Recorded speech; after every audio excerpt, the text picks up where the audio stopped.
Bipolar depression, manic depression, these are terms that are all meaning the same thing.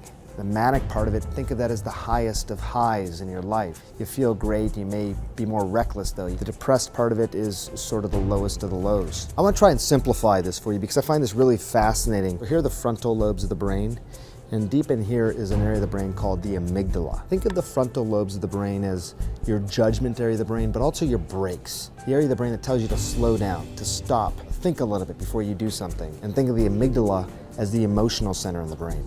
So someone who is manic typically has no brakes, frontal lobes are not really active, and the amygdala is red hot, meaning it's super active. Things that you think, you immediately do. It may lead to wild bursts of creativity with unlimited energy. That's oftentimes what the manic phase is. Depression, think about it as exactly the opposite. The frontal lobes are now turned all the way up. That means everything is just stopped. Nothing's getting out. The amygdala turned down. It means you have just no emotion. So you're apathetic, you don't want to get out of the house, you simply don't want to do anything. That's what's happening in the brain of someone who has manic depression. The episodes can last hours, they can last days, they can last weeks. People can go through cycles over a time. So within a year, you could have 4 cycles from mania to depression and so forth. Typically, people really start to develop symptoms in their late teens and early 20s. About half of people are diagnosed before the age of 25. Many people can get good treatment for bipolar depression, but I think it's fair to say that it's not easy. First of all, it can be challenging to get the diagnosis. Second of all, it can be challenging to trial medications, see if they're working. But the key is ultimately finding a medication that's more of a mood stabilizer. You don't want to give someone an antidepressant who could possibly go into a manic phase. That could just worsen the mania. It's more about giving mood stabilizations to cut down on the intensity of the mania and the depression.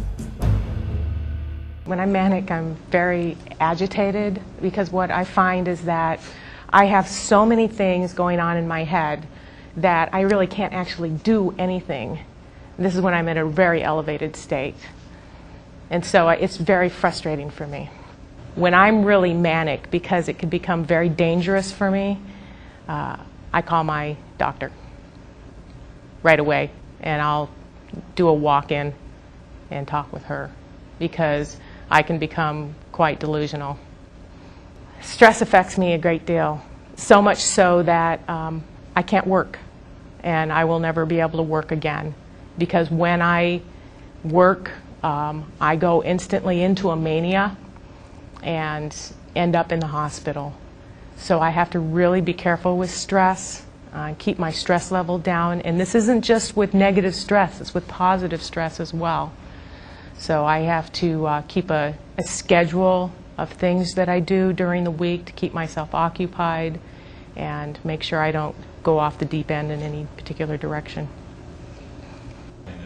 When I'm hypomanic, I find that, I'm just really happy, joy. I could do anything in the world, and I generally do.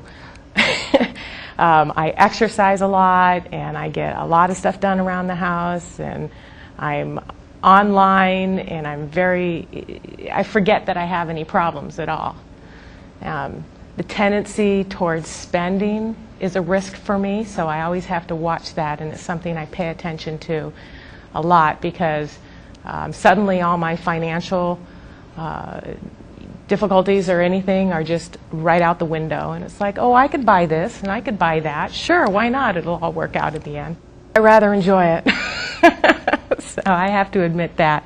I have to keep an eye on it because I also am very aware of the fact that the longer the hypomania lasts, the longer the depression is going to last afterwards.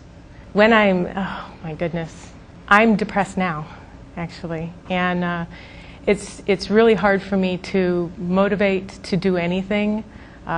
Really, all I want to do is just curl up on the couch and just isolate from the world and avoid people. I find that the deeper my depression gets, the less I want to do. For instance, I love to exercise, and I find that I don't even exercise anymore. So I'll just sit at home and do my hobbies and try to avoid people at all costs.